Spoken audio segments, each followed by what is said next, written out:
नमस्कार, आप देख रहे हैं यूपी न्यूज 24/7 और मैं हूं आपके साथ ज्योतिका। आइए रुक करते हैं फटाफट खबरों की ओर।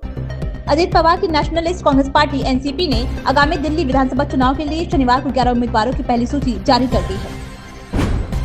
मौसम विभाग ने शनिवार को बारिश और रविवार व सोमवार के लिए कोहरे का येलो अलर्ट जारी किया है। इस दौरान अधिकतम तापमान 15 और न्यूनतम तापमान 12 डिग्री सेल्सियस दर्ज किया जा सकता है। राजधानी में बारिश से ठिठुरन बढ़ जाएगी। सरकार ने बिजली बिलों पर लगे सरचार्ज को 65 से 40% तक कम करने का फैसला लिया है। दिल्ली की मुख्यमंत्री आतिशी ने कहा कि सरकार ने हमेशा उपभोक्ताओं को अधिकतर बिजली दरों में बढ़ोतरी से बचाने की प्राथमिकता दी है। गुरुवार शाम अचानक डॉक्टर मनमोहन सिंह की तबियत बिगड़ने पर उन्हें दिल्ली एम्स में भर्ती कराया गया। इसके बाद एम्स के आसपास सुरक्षा व्यवस्था बढ़ा दी गई। हालांकि एम्स प्रशासन या डॉक्टर कुछ भी बोलने से बच रहे हैं। पूर्व प्रधानमंत्री और वरिष्ठ कांग्रेस नेता डॉक्टर मनमोहन सिंह की तबियत बिगड़ने पर दिल्ली एम्स के आपातकालीन विभाग में भर्ती कराया गया है। राम मंदिर में पुष्करणी निर्माण के लिए खुदाई शुरू कर दी गई। वहीं परकोटे का काम जून 2025 तक पूरा हो जाएगा। यूपी के अयोध्या स्थित राम मंदिर में परकोटे का निर्माण जोरों पर चल रहा है। पूर्व पीएम डॉक्टर मनमोहन सिंह का अंतिम संस्कार शनिवार को पूरे राजकीय सम्मान के साथ निगम बोध घाट पर हुआ। उनके निधन पर सपा मुख्य अखिलेश यादव ने दुख व्यक्त किया। साथ ही स्मारक बनने को लेकर उठे विवाद में भी उनका बयान सामने आया है। अखिलेश ने कहा कि राजघाट पर ही उनका स्मारक बनना चाहिए। महानगर कांग्रेस कार्यालय पर कांग्रेसजनों ने केंद्र सरकार से डॉक्टर मनमोहन सिंह को भारत रत्न देने की मांग उठाई। पूर्व प्रधानमंत्री डॉक्टर मनमोहन सिंह के निधन पर जिला में महानगर कांग्रेस कमेटी की ओर से श्रद्धांजलि सभा हुई।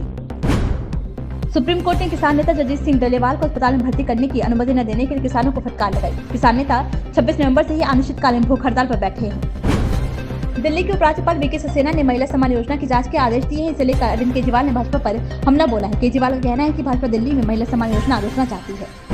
कांग्रेस नेता संदीप दीक्षित कहते हैं, आप जिस भी योजना में पैसा बांटोगे मशहूर हो जाएगी। बाहर भंडारा लगा दो, भीड़ लग जाएगी। उन्होंने महिलाओं को दोबारा निर्वाचित होने पर 2100 रुपए देने की घोषणा की है। वे पार्टी ही ऐसा कर सकते हैं। हमारा सवाल था, उन्होंने पंजाब में भी 1500 रुपए देने की ऐसी योजना की घोषणा की थी, लेकिन अभी तक इसे मुहैया नहीं कराया गया। सीएम आतिशी ने कहा कि हम महिलाओं को 1000 रुपए दे रहे हैं और चुनाव के बाद अगर हम जीते तो उन्हें इसे बढ़ाकर 2100 रुपए कर देंगे। बाद में अखबार में विज्ञापन आया कि उनकी सरकार ऐसा कोई योजना नहीं है। इसका मतलब यही कि सीएम आतिशी खुद कह रही है कि सीएम है झूठ बोल रहे हैं। न तो कांग्रेस न ही बीजेपी, एलजी या मीडिया ने ये कहा है। अरविंद केजरीवाल ने ये कहा कि उसके लिए कोशिश की जा रही है। कभी एडवर्टीजमेंट सामने आता है, कभी लोग सामने आ जाते हैं, कभी कंप्लेंट होती है, कभी जो है गुंडे जो है वो जाके जहां पे कैंप लगा रहे हैं उसको रोकने की कोशिश करते हैं। तो ये भी वो बात कह रहे हैं जो बड़ी तथाकथित तौर पे बड़ी चर्चित स्कीम दिल्ली में। देखो, कोई भी स्कीम में जिसमें आप फ्री में पैसा बांटेंगे वो चर्चित हो जाएगी। उसमें क्या है, मैं बाहर भंडारा लगा दूं, भीड़ लग जाएगी। तो बात ये नहीं, स्कीम में कोई भी फ्री में पैसा बांटे। देखिए क्या है, इन्होंने कोई महीने भर पहले या 20-25 दिन पहले अनाउंस किया कि दिल्ली की हर महिला को 21 रुपए महीना ये सरकार देगी जब चुनाव जीत कर आएंगे। ठीक है साहब, कोई भी पार्टी वायदा करे, वायदा करना हर पार्टी का अधिकार है। आप वायदा करिए, वायदा पूरा होगा नहीं होगा आप और जनता के बीच में है। हम लोगों ने लेकिन ये सवाल उठाया कि इसी तरीके की स्कीम आपने पंजाब में 2.5 साल 3 साल पहले जब चुनाव जीते थे, और चुनाव जीतने के समय आपने कहा था कि हम पंजाब के हर महिला को शायद 1500 रुपए था, मुझे ठीक से अमाउंट नहीं मालूम है, ऐसा कुछ था, हर महीने उनकी जेब में हम देंगे। वहां तो दी नहीं, आज तक 1 रुपया नहीं दिया। तो वाजिब सवाल था कि साहब इसका मतलब है पंजाब में जब आप इतना बड़ा धोखा कर सकते हैं, दिल्ली में क्यों नहीं, हम क्यों आपको मान लें। और हम बार बार दिल्ली की महिलाओं से कह रहे थे कि इनका विश्वास मत करना, पंजाब की वोटरों को उन्होंने धोखा दिया, आपके साथ भी धोखा देंगे। और दूसरी बात है कि अगर पंजाब में नहीं दे पाए तो दिल्ली में दे देते। आप तो कहते हैं ना कि आपके पास बहुत पैसा है सरकार में, आप दिल्ली में दे देते, दिल्ली में भी आपने नहीं दिया। एंड चुनाव के 15 दिन पहले सिर्फ चुनाव के लिए आपने ये स्कीम अनाउंस की। हम इस स्तर पर इनकी आलोचना कर रहे थे, इनके खिलाफ सवाल उठा रहे थे कि एक इश्तहार आता है दिल्ली सरकार का, और दिल्ली सरकार की मुखिया कौन है? दिल्ली सरकार की मुखिया तो आतिशी जी हैं। ठीक है, आतिशी जी सरकार जो है मुख्यमंत्री के मुंह से भी बोलती है, अपने इश्तहारों से भी बोलती है, और कोई इश्तहार जब निकलेगा तो इसका मतलब है दिल्ली सरकार कह रही है। तो यानी आतिशी जी उस बात को कह रही हैं।